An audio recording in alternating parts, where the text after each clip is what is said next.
Yang pertama menggerakkan maulid adalah sahibul maulid. Bahwa Nabi sallallahu alaihi wasallam kama jaa fil hadis sahih alladzi rawahu Muslim, ini kitab al-Ihtifal. Lama suila an syam yaumil isnan. Qala sallallahu alaihi wasallam, "Dzaka yaumun wulidtu fihi."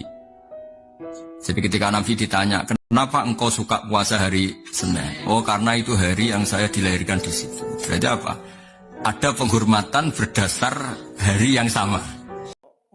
Bertanya Pak Ustadz, Wahabi dan Salafi itu bermazhab Syafi'i ya Pak Ustadz ya? Hambali dan anti mazhab ada dua, ada yang Hambali, ada yang anti mazhab. Oh, tapi kenapa Salafi dan Wahabi ini menolak bid'ah hasanah? Padahal itu kalau mazhab Syafi'i dan Ibnu Taimiyah itu sangat menegaskan terhadap bid'ah hasanah itu Pak Ustadz. Contohnya kita memperingati Maulid, terutama di sekolah-sekolah, kebetulan saya guru. Jadi kalau di sekolah itu seandainya kita tidak memperingati Maulid, ini kita bisa bayangkan untuk generasi-generasi yang akan datang apa yang akan terjadi. Anak-anak tidak mengenal lagi idolanya seorang nabi, itu nabi terakhir, Nabi Muhammad SAW. Dalam Maulid itu kan nanti akan anak-anak akan mengetahui bahwa bagaimana perjuangan Rasulullah pada zaman dulu, bagaimana dengan para sahabat-sahabatnya. Tapi kalau seandainya itu dikatakan bid'ah, tentunya ini sangat disayangkan sekali. Karena ini adalah merupakan pegangan anak-anak kita, generasi akan datang untuk di masa yang akan datang. Karena sekarang ini dengan perkembangan teknologi gadget sekarang, anak kalau disuruh mencari sendiri tentang bagaimana perjuangan Nabi pada masa lalu, para sahabat dan segala macamnya, mereka sekarang ini lebih tertarik barangkali dengan tokoh-tokoh idola penyanyi dari luar, dari Korea dan sebagainya. Ini bagaimana menurut pendapat Pak Ustadz? Terima kasih. Assalamualaikum warahmatullahi wabarakatuh. Ya, Wahabi menolak bid'ah hasanah itu bagian kesesatan mereka. Namanya aliran sesat, metodenya ya keliru-keliru memang. Dan betul kata Ibu. Kalau nggak ada maulid Nabi bahaya. Apalagi masa sekarang. Orang nggak kenal sama Rasulullah SAW. Bahwa Rasulullah itu Nabi terakhir. Bahwa syariatnya itu merevisi syariat Nabi sebelumnya. Dan menghapus masa berlakunya syariat Nabi sebelumnya. Itu kalau nggak ada maulid. Assalamualaikum warahmatullahi wabarakatuh. Alhamdulillah wassalatu wassalamu ala Rasulillah wa ala alihi wa ashabihi wa man tabi'ahum bi ihsanin ila yaumil ba'd. Kabar gembira bagi ikhwan dan akhwat sekalian rahimani wa rahimakumullah yang ingin melaksanakan ibadah haji tahun depan atau tahun 2025 bersama dengan ana Al-Faqir Muhammad Malik Al-Athari. Cukup dengan budget 150 juta saja, insyaallah ta'ala kita bisa melaksanakan ibadah haji. Dan jangan lupa, seat ini sangat terbatas. Jadi ana buka seat ini sangat terbatas. Jadi bagi antum, ikhwan dan akhwat sekalian yang ingin melaksanakan ibadah haji tahun depan, segera daftar, mumpun seat masih ada.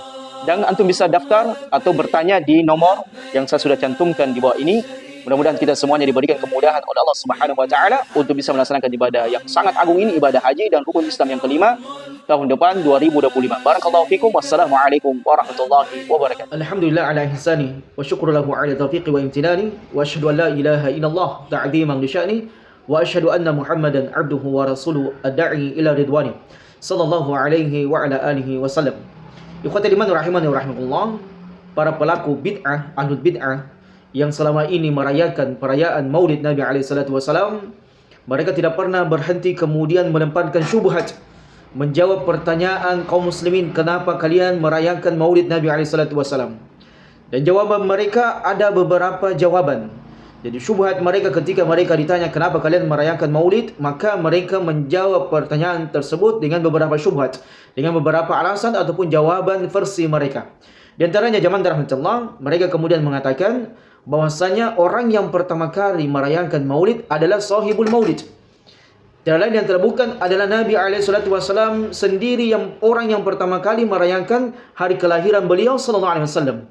Jadi mereka menuduh orang yang pertama kali memproklamirkan merayakan hari kelahiran Nabi SAW atau Maulid Nabi SAW adalah Nabi kita sendiri SAW. Dalilnya mana? Masya Allah, zaman rahmatullah, subhanallah. Dalilnya mereka adalah dalil sahih. Sebagaimana ketika Nabi kita SAW ditanya tentang kenapa beliau berpuasa di hari Senin, maka beliau menjawab, "Dzaka yaumun wulidtu fihi wa fihi unzila alayya." Rawahu Muslim. Hadisnya sahih. Ketika beliau SAW ditanya kenapa beliau berpuasa di hari Senin, maka beliau mengatakan, "Dzaka yaumun wulidtu fihi." Hari Senin adalah hari merupakan hari kelahiranku. Aku lahir pada hari Senin. Kemudian pada hari Senin itu juga wahyu diturunkan kepadaku. maka ini adalah dalil mereka, syubhat mereka yang sangat luar biasa. Dari syubhat-syubhat yang ada, dari jawaban-jawaban mereka, ini adalah jawaban yang paling paten, yang paling akurat versi mereka untuk membungkam Salafi Wahabi yang selama ini membid'ahkan Maulid Nabi SAW. Taib, kira-kira apa jawaban antum ketika orang-orang yang selama ini melegalkan, mengamalkan perayaan Maulid Nabi SAW di berbagai macam tempat, di berbagai macam negara, dalil mereka adalah dalil sahih Nabi SAW. Maka kita katakan, na'am, andaikan pun Nabi SAW merayakan kesyukuran dengan bersyukur beliau SAW berpuasa untuk merayakan hari kelahiran beliau SAW, maka pertanyaannya adalah bagaimana beliau merayakan hari kelahiran beliau SAW? Apakah dengan berhura-hura? Bahkan tidak sedikit kita mendapatkan mereka membuat karikatur Nabi SAW, membuat patung sosok tertentu, kemudian diarak di perkampungan, atau melakukan ritual-ritual tertentu yang berkaitan dengan Maulid Nabi SAW, salawatan dan dutan, jogetan. Kemudian mereka mengatakan seolah-olah Nabi SAW menghadiri tempat maksiat yang mereka lakukan, tempat mereka bersalawat yang dimana mereka joget-jogetan dan dutan di majelis salawat itu, yang kemudian mereka mengatakan Nabi SAW hadir di tempat tersebut perayaan Maulid Nabi SAW. Wallahu musta'an. Andaikan pun kita mengatakan Nabi SAW, na'am, beliau dalam perkara ini saya masih belum bisa terima kalau merayakan. Artinya beliau sebagai rasa syukur beliau SAW akan kelahiran beliau Nabi SAW, maka beliau pun kemudian berpuasa. Jadi ketika seseorang ingin meneladani, menirui Nabi SAW, bagaimana beliau mensyukuri akan kelahiran Nabi SAW, teladan terbuka ke zaman rahmatullah adalah dengan mencontoh Nabi SAW bagaimana beliau bersyukur atas kelahiran beliau SAW, adalah dengan berpuasa. Dan kita pun ya tentunya kaum muslimin bersyukur atas kelahiran Nabi SAW. Tidak ada kaum muslimin yang menafikan Maulid Nabi SAW. Tidak ada kaum muslimin. Ya, di seluruh dunia mereka yang menafikan kelahiran Nabi SAW, maka mereka bukan orang Islam. Tetapi yang kita permasalahkan adalah bagaimana cara merayakan. Bagaimana rasa syukur kita wujudkan dengan apa? Dengan mengikuti sunnah Nabi SAW. Bukan dengan salawatan dan dutan, joget-jogetan. Di situ ada biduan perempuan yang mengumbar aurat, kemudian melakukan ritual-ritual tertentu yang kata mereka ini kan bid'ah hasanah, ini kan bid'ah yang baik. Kita bersyukur atas kelahiran Nabi SAW, kita merayakan atas kelahiran Nabi SAW. Nah, kita bahagia zaman dalam Allah. Tidak ada kaum muslimin yang tidak berbahagia dengan kelahiran Nabi SAW. Semua berbahagia dengan kelahiran Nabi SAW karena beliaulah membawa hidayah Islam, syariat Allah Subhanahu wa taala, yang kemudian beliau mengajak manusia kepada jalan kebaikan. Taib zaman rahmatullah. Ada satu lagi hadis yang kita mungkin bisa tambah pada kesempatan yang berbahagia ini. Ketika beliau sallallahu alaihi wasallam ditanya tentang puasa beliau Senin Kamis, maka beliau sallallahu alaihi wasallam mengatakan, tu'ridul a'mal yaumal itsnain wal khamis fa uhibbu an yu'rida 'amali wa ana sha'im. Di mana kata Nabi SAW, amalan-amalan setiap hari Senin dan Kamis itu diperlihatkan oleh Allah Subhanahu wa taala. Fa uhibbu, maka saya pun suka, senang, ayyuridu amali wa ana shaim, diperlihatkan amalanku dalam keadaan saya berpuasa. Nah, ini satu sisi Nabi SAW ketika beliau ditanya tentang puasa Senin, maka beliau mengatakan itu adalah hari kelahiranku dan hari di mana wahyu diturunkan kepadaku. Kemudian ketika dalam hadis yang lainnya, beliau SAW ketika ditanya tentang puasa Senin dan Kamis, maka beliau mengatakan itu adalah hari di mana amalan semua diperlihatkan kepada Allah Jalla Jalaluhu. Maka saya pun menyukai, mencintai amalanku diperhadapkan oleh Allah Subhanahu wa taala di hadapan Allah dalam keadaan saya berpuasa. Oleh karena zaman rahmatullah, syubhat yang pertama ini begitu sangat tajam. Sehingga tidak ada yang bisa selamat dari syubhat ini kecuali ahli ilmu yang memahami Quran dan Sunnah Nabi SAW sesuai dengan pemahaman para sahabat ridwanullahi jami'an. Kemudian di antara syubhat yang lainnya zaman rahmatullah yang mereka kemukakan adalah kalau kaum muslimin tidak merayakan Maulid Nabi SAW, maka generasi kaum muslimin akan buta dengan sosok teladan Nabi SAW. Mereka tidak akan mengetahui bagaimana Nabi SAW berdakwah, bagaimana kepribadian Nabi SAW, bagaimana sosok Nabi SAW menjadi teladan bagi umat. Maka mereka akan kehilangan informasi tentang Nabi kita SAW. Maka kita jawab, coba lihat para sahabat ridwanullah jami'an. atau generasi para tabi'in, generasi para tabi'in yang tidak mendapatkan Nabi SAW, yang mereka hanya mendapatkan tabi'in, hanya mendapatkan sahabat, tabi'in hanya mendapatkan tabi'in. Mereka tidak berjumpa dengan Nabi SAW. Bersamaan dengan itu mereka sangat kental, sangat kuat meneladani Nabi SAW dalam perkara sunnah-sunnah Nabi SAW yang kecil maupun yang besar, yang nampak maupun yang ada di dalam rumah tangga Nabi SAW. Namun Aisyah radhiyallahu anha begitu pula dengan istri Nabi SAW menyampaikan perkara tersebut kepada para sahabat yang kemudian kita ketahui bersama. Coba lihat zaman dalam Allah, betapa tajamnya syubhat yang mereka lontarkan kepada kita. Kalau tidak merayakan Maulid Nabi SAW, maka orang akan kehilangan informasi tentang Nabi SAW. Orang tidak akan ada lagi simpati dengan Nabi SAW. Kemana saja ente? Apakah tidak cukup kita menghidupkan sunnah Nabi SAW? Kita berusaha menghidupkan Nabi SAW sehari semalam di dalam kehidupan kita. Apa kita tidak cukup untuk mengenal Nabi SAW? Maka tentunya dengan membaca hadis-hadis Nabi SAW, mempelajari sirah Nabi SAW di kitab-kitab para ulama yang sahih, di antaranya Bidayatul Mujtahid wa Rahiqul Makhtum, cukup bagi kita untuk mengenal Nabi SAW. Periwayatan-periwayatan tentang Nabi SAW ini sangat jelas yang ditorehkan oleh para sahabat, yang disampaikan oleh para sahabat, yang kemudian diwariskan kepada para tabi'in dan tabi'in, kemudian para imamatul arba, kemudian sampai kepada generasi kita. Alhamdulillah.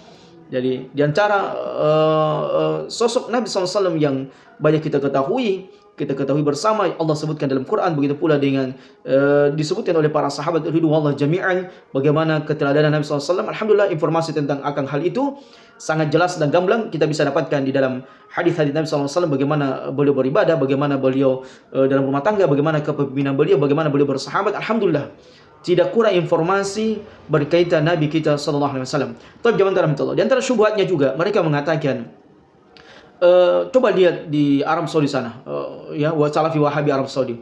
Mereka ketika perayaan Maulid Nabi SAW mereka melarangnya, bahkan mereka mengatakan bid'ah. Tetapi ketika merayakan perayaan Maulidnya, keberadaannya Syekh bin Baz, mereka kemudian merayakannya. Bahkan merayakan hari kelahiran Syekh Muhammad ibn Abdul Wahhab, kemudian merayakan perayaan berdirinya ulang tahunnya Arab Saudi. Tetapi ketika perayaan Maulid mereka mengatakan bid'ah dan sebagainya.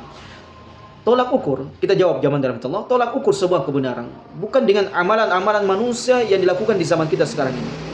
Andai kampung mereka merayakan perayaan kelahiran Syekh bin Baz misalnya, atau merayakan hari ulang tahun berdirinya negara Arab Saudi, atau merayakan keberhasilan Syekh Muhammad ibn Abdul Wahhab dalam membela agama Allah Subhanahu wa taala dan memberantas kesyirikan, maka kita katakan kepada mereka bahwasanya amalan yang dilakukan oleh seseorang itu bukan tolak ukur. Tolak ukur sebuah kebenaran adalah Quran dan Sunnah Nabi SAW ala fahmi salafil ummah. Kalau dikatakan amalan mereka melakukannya, ya kita berlepas diri dengan apa yang mereka lakukan berkaitan dengan perayaan selain daripada perayaan Maulid Nabi SAW. Kita berlepas diri. Dan contohnya para sahabat ridwanullah jami'an. Mereka andaikan zaman rahmatullah ada manusia yang paling bisa merayakan Maulid Nabi SAW dengan perayaan yang mewah, dengan perayaan yang super wow, super fasilitasnya baik dan sebagainya, tentu para sahabat Nabi SAW orang yang pertama kali mendahului kita. Namun kita tidak pernah mendengar para sahabat Abu Bakar, Umar, Uthman, Ali yang cintanya kepada Nabi SAW tidak diragukan lagi. Bahkan Abu Bakar menginfakkan semua hartanya untuk berdakwah di jalan Allah Subhanahu wa taala. Umar 1/2 hartanya. Begitu pula bagaimana Uthman, Ali radhiyallahu taala anhu. Mereka adalah para sahabat yang terdepan dalam peperangan. Mereka sangat mencintai Nabi SAW, lebih mencintai daripada dirinya mereka sendiri. Tapi apakah mereka ketika Nabi SAW meninggal, mereka ada di antara mereka yang kemudian merayakan Maulid Nabi SAW? Tentu tidak, zaman rahmatullah. Jadi yang menjadi tolak ukur bagi kita adalah bagaimana para sahabat. Adakah di antara sahabat yang kemudian merayakan Maulid Nabi SAW karena mereka adalah orang-orang yang dekat zamannya dengan Nabi SAW? Adapun orang-orang yang merayakan perayaan selain daripada perayaan hari raya Idul Fitri, Idul Adha, kemudian perayaan hari Jumat, merupakan hari besarnya kaum muslimin setiap pekannya, dalam setahun ada Idul Fitri dan Idul Adha, maka selain daripada perayaan itu zaman rahmatullah bukan perayaan yang syar'i, yang tidak ada pahalanya. Tapi zaman rahmatullah. Kemudian saya ingin sedikit luruskan orang-orang yang merayakan mungkin semacam puji-pujian terhadap Syekh bin Baz, kelahiran Syekh bin Baz, dakwah beliau Syekh bin Baz, kemudian Syekh Muhammad ibn Abdul Wahhab. Mereka tidak pernah sama sekali mengatakan ini bid'ah hasanah, atau ini adalah merupakan ritual yang baik yang bisa mendatangkan pahala. Sama sekali tidak kita pernah mendengarkan. Walaupun mungkin mereka menyebutkan kasidah-kasidah syair-syair yang berkaitan dengan Syekh bin Baz, berkaitan dengan Syekh Muhammad ibn Abdul Wahhab, tapi kita tidak pernah mendengarkan dari mereka kalau apa yang mereka lakukan adalah bid'ah hasanah yang mendatangkan pahala. Begitu pula kita tidak pernah mendengarkan dari telinga mereka, dari telinga kita, mereka mengatakan kemudian apa yang mereka lakukan ada pahalanya dan bisa meningkatkan diri kepada Allah Subhanahu wa taala. Tidak seperti manusia yang meyakini bahwasanya perayaan Maulid Nabi SAW, merayakan Maulid Nabi SAW apapun bentuknya, mau apakah bentuk dengan hura-hura, nyanyi-nyanyi, joget-jogetan, mereka selalu atas nama ini kan bid'ah hasanah. Kalau dikatakan bid'ah hasanah berarti ini amalan yang baik. Ini sesuatu ritual yang baik dan ada pahalanya. Kan begitu zaman dalam Allah. Selalu kita mendapatkan statement dari mereka, dari mulut mereka, merayakan Maulid, mendekatkan diri kepada Allah. Merayakan Maulid sebagai bentuk mengagungkan Nabi SAW. Merayakan Maulid sebagai bentuk mencintai Nabi SAW. Nah, kita semua cinta Nabi SAW. Tapi bagaimana Nabi SAW mencintai dirinya sendiri? Dengan berpuasa. Coba lihat para sahabat ridwanullah jami'an. Mereka tidak pernah melampaui batas dari syariat Allah Subhanahu wa taala yang diajarkan oleh Nabi SAW kepada mereka. Bahkan Nabi SAW telah menegaskan kepada mereka untuk tidak gulu kepada Nabi SAW. Alhamdulillah, selamat para sahabat tabi'un dan tabi'in dan generasi setelahnya yang berjalan di atas agama yang hak ini. Tidak ada perayaan Maulid Nabi SAW kecuali mereka mengikuti sunnah Nabi SAW dengan berpuasa Senin dan Kamis. Nanti setelah berlalu zaman yang sangat jauh, di zaman Fatimiyah, Syiah yang sangat ekstrim, disitulah kemudian muncul perayaan Maulid Nabi sallallahu alaihi wasallam. Hadza wallahu a'lam bissawab. Subhanakallahumma wa bihamdika asyhadu an la ilaha illa anta astaghfiruka wa atubu ilaik wa akhiru da'wana alhamdulillahi rabbil alamin. Wassalamu alaikum warahmatullahi wabarakatuh.